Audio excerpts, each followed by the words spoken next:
everyone and welcome to my channel. This is Leslie. Thank you for joining me today.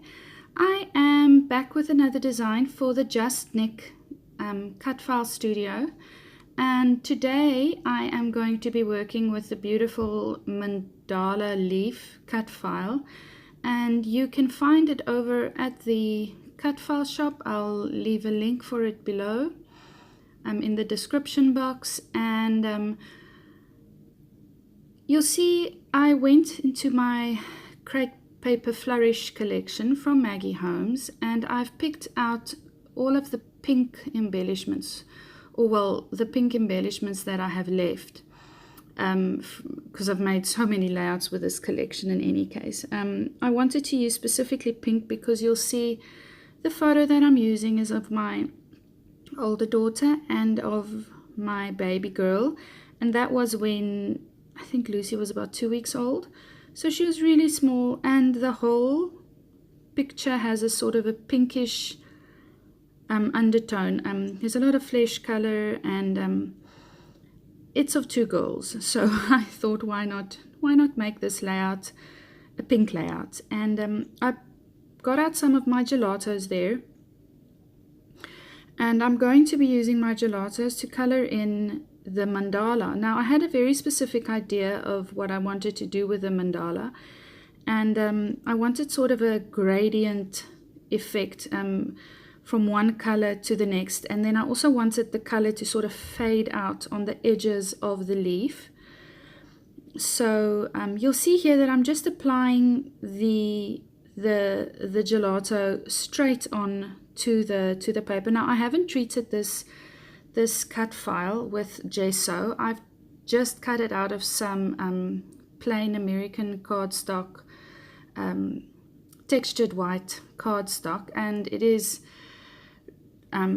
not treated with gesso at all. So I was quite nervous while I was doing this, is if it is going to warp or how it's going to handle the water once I put the water on the over the gelatos, so that I could blend some of the colors together. And it actually held up quite nicely. I think it is because I didn't use too much water. I just basically dipped the tip of the brush in the water, just a little teeny tiny bit of water, and I spread it very thin across the bits that I did color in. And I keep on bringing back one of the roses from the ephemera pack to just make sure that I keep the colors, that I keep all my colors going in the same direction as the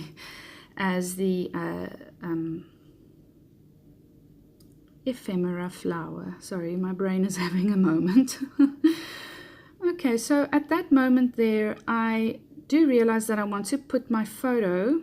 I know where I want to put it, so I'm not going to be coloring in behind the photo. However, all the spaces that I know I am not going to put my photo, I'll just color in there. And here you see that I'm spreading the water really thinly across everything, and you can see how amazing the color is spreading, even though I've got so little water on there.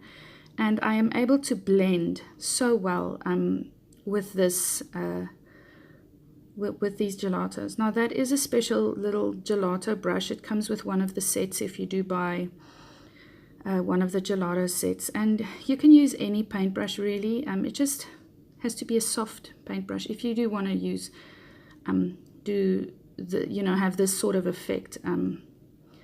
Very soft brush, quick, short, soft brush strokes to get that effect of the fading and the blending out. Now, where I wanted the lighter color, I did add a bit more water.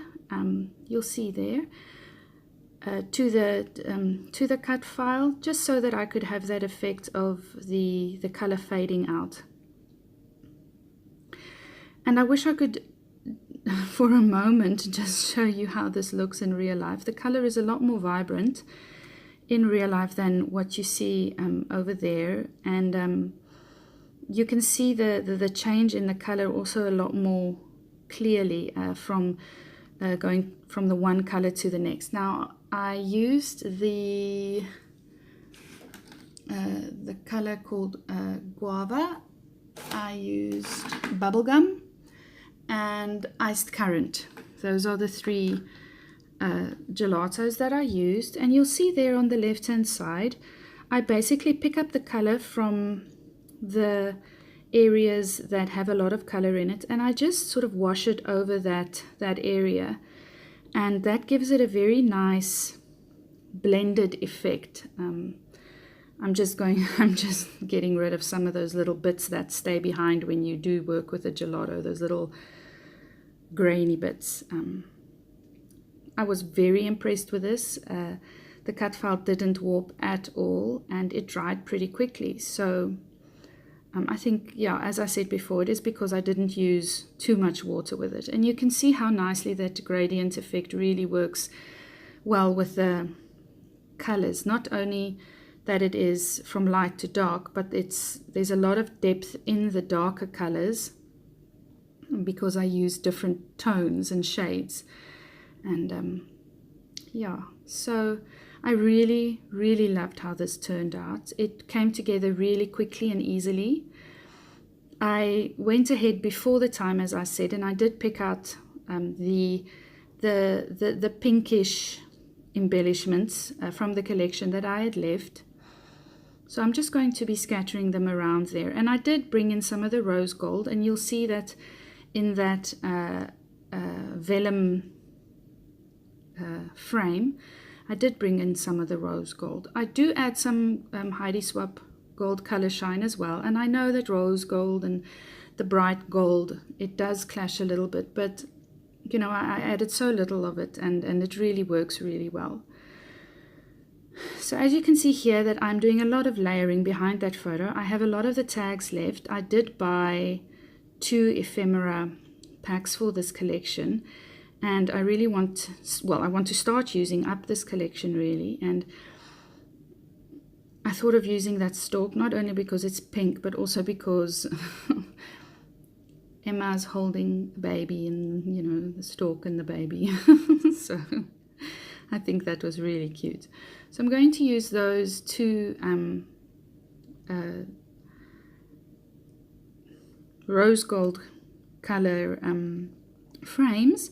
Also going to use that little ivory type dome vellum piece with a little butterfly inside. It's a pink butterfly. Now you can see on the right hand side I've got that really dark green leaf peeping out from behind that pink flower, and I need something on the right top hand side to balance that out.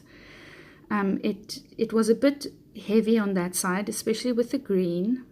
If the green wasn't there, you know, it would be fine, but I didn't want to take that green leaf away. I didn't want to cut it away, so I decided I'm going to cut this green butterfly out from one of the ephemera pieces, and I am going to just place it there on the top top left hand corner of the layout, and that balances it out quite nicely. And you can also see just below the stalk there's a green wash or on that little tag, and that creates that rule of thirds, and just to balance the layout pretty nicely. There's also some very faint light green in that little ivory of the dome with the butterfly and the little leaves and things in there, but that really doesn't make enough of a impact to balance out the green of that leaf of the flower on the right hand side. I'm going to adhere this leaf very lightly to the page. I did want it to look as if it was just placed on the page and not necessarily stuck to the page. And that just adds to the, you know, to the whole sensitivity, the delicacy, the detailed. It's very fine. You know, my 2 little girls, you know, 2 little girls sitting there. So I did want to keep this page very delicate, very light, and see, I didn't want to show you all of that sticking down, so I'm just going to fast forward it a bit. And I did decide to adhere that ivory over the photo. There is a bit of white space on that side of the photo, and I liked the way that looked. I mean, you can still see some of the photo behind there because it is a vellum piece. So that butterfly, that big black and white butterfly, just went perfectly there, and I think it balances out the stalk so really nicely. I also just only adhered the two butterflies in their centers so that I could pop up the leaves if I wanted to. And there's another little ephemera piece, the little flowers with the gold leaves. Now those leaves are proper sort of yellow gold, so bringing in the Heidi Swap Gold Color Shine really balanced or sort of brought in more of that yellow gold, because I have the rose gold in the ivory and then the little frame there behind the stalk. So I just added some little splatters of the Heidi Swap Gold Color Shine. I really have no clue what I'm going to do when my color shine is finished, when my gold color shine is finished. Correct me if I'm wrong, but I don't think they manufacturing it anymore. I don't know.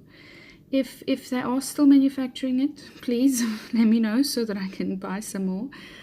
But as you can see, I just added some gold to the center of that butterfly, and I'm just gonna soak up the wet bits, and it's just gonna have a touch of gold there in the center of that butterfly, and I love the way that looks. So it needed some black to balance out the black of that butterfly, the big butterfly. So I'm going around with my Sharpie, and I'm just drawing around the edges of the layering behind the photo. I'm drawing on the photo as well, some doodly lines, and around the tags and so forth. And it also just gives the tags and the layering some definition, and you can see it better. Otherwise it's just a big pink mess. For very brief moments, I thought of bringing in some black to the leaf, and then luckily the thought escaped my mind, because I think if I did add some black to that leaf, or even just black outline, it would have ruined the layout. So I'm very happy that I just kept it like that. And so the black outlining also goes around the edges of my layout, very wonky doodly lines. Now I wanted to have a big a title on this page, because there is this sort of open space at the bottom of the photo between the stalk and the butterfly. And for a moment you can see that I did put the darling up at the top because of the open space on the photo, but I didn't want it there. So the figures that I'm using there is from One Canoe 2. I'm not sure from which collection it is. Really, I'm not. I can't even remember where I bought it from or when I bought it. I haven't used it at all. You'll see there most of it's still on the little sheet, and I'm really happy that I'm getting to use some of those elephants. Oh, good grief, elements. I thought for a moment I'd want to use that ampersand just to sort of bring in the word darling as well, so that it's lovely and darling. But then, no, not going to work. The arrow as well is not making it on the final layout. The coloring works, however the arrow is very linear and angular, and this layout is very flowing and almost organic. So I didn't want to bring in any more angular linear elements to this, as this is a very flowy, organic, delicate layout. I am going to be adding some of my glue behind the little word, just to make sure that everything sticks quite nicely, because there is a lot of product on that mandala on the leaf, and just wanted to make sure that that won't fall off in the end. Okay, so that's it for this layout. If you're interested in this cut file, please head on over to the JustNick Design shop. I'll link it below. And you're welcome to peruse the shop to see what other beautiful things you would like. Bye.